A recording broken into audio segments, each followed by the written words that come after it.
សួស្តីអ្នកទាំងអស់គ្នាស្វាគមន៍មកកាន់វីដេអូថ្មីវីដេអូ Me and my way episode 1 អញ្ចឹងវីដេអូនេះខ្ញុំនឹងធ្វើជីវិតប្រចាំថ្ងៃរបស់ខ្ញុំហើយសកម្មភាពទូទៅថាខ្ញុំទៅណាទៅណីអញ្ចឹងទៅអញ្ចឹងសង្ឃឹមថាអ្នកទាំងអស់គ្នាចូលចិត្តវីដេអូហ្នឹងតោះ let's go អញ្ចឹងថ្ងៃនេះដែរគឺយើងធ្វើដំណើរទៅស្រុកដោយសារតែខ្ញុំ final ហើយយើងនឹងគឺយើងជិះឡានយប់ទៅអ្នកទាំងអស់គ្នាអញ្ចឹងកាន់មកសកម្មភាពនេះគឺខ្ញុំមកដល់កន្លែងឡានក្រុងយើងចាំឡានក្រុងតិចទៅឃើញថាមនុស្សច្រើនមែនទែននៅក្នុងហើយយើងចាំឡានក្រុង82ម៉ោង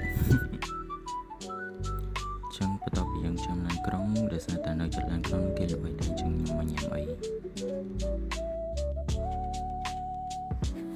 បន្ទាប់ពីញ៉ាំអីហើយខ្ញុំធ្វើការអង្គុយចាំឡានក្រុងប្រហែលមួយសន្ទុះទៀតហើយដោយសារតែឡានក្រុងគាត់ស្ទះពេកចូលមកបេនអត់កើតខាងឡានក្រុងក៏ឲ្យផាសែបដឹកពួកខ្ញុំទៅកន្លែងឡានក្រុងនៅ Gospin Church ហ្នឹងទាំងអស់គ្នាហើយនេះកាត់មកយើងមកដល់កន្លែងឡានក្រុងហើយឃើញថាឡានក្រុងស្អាតហើយភ្លើងច្រើនមែនទែនបន្ទាប់មកខាងឡានក្រុងក៏គាត់ឲ្យថោងដើម្បីយើងដាក់ស្បែកជើងម្នាក់មួយមុនពេលយើងឡើងឡានក្រុង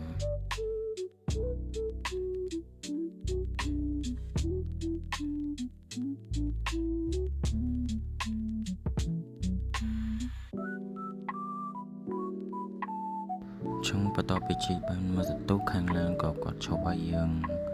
មកហៅអីញ៉ាំហើយចូលតុបទឹកចូលអីនៅកន្លែង bus stop ខាងក្រុមហ៊ុនគាត់ឃើញថាស្ពោអីលក់ឲ្យខ្ញុំទិញបានទឹកក្រូចហើយមាននំមួយកញ្ចប់ដែរអ្នកទាំងអស់គ្នាហើយបន្តមកយើងក៏ឡើងឡានទៅវិញហើយកាត់មកវិញគឺដល់បាត់ដំបងហើយអ្នកទាំងអស់គ្នាអញ្ចឹងដោយសារតែខាងស្រុកខ្ញុំមានមនុស្សតិចពេកគាត់សាំងឡានហើយតមកយើងឡើងទៅឡានមួយទៀតដើម្បីជិះទៅស្រុករបស់ខ្ញុំហើយនេះកន្លែងគេអ្នកទាំងអស់គ្នាអាចឃើញគឺបែប local bus អ្នកទាំងអស់គ្នាអញ្ចឹងបន្តមកកាន់មកពីផឹកយើងមកដល់ចិត្តមកដល់ស្រុកយើងហើយ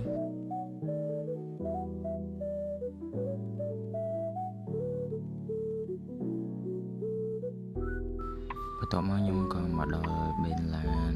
នៅម៉ោងប្រហែល7ហើយយើងធ្វើដំណើរដំបូងយើងមកកាហ្វេសិនអ្នកទាំងអស់គ្នានេះយើងទិញកាហ្វេនៅកន្លែងបេនឡានជុំដោយសារតែផ្ទះបងខ្ញុំគាត់នៅចិត្តបេនឡានដែរជុំយើងខ្ជិលជិះម៉ូតូយើងដើរទៅមកទៅ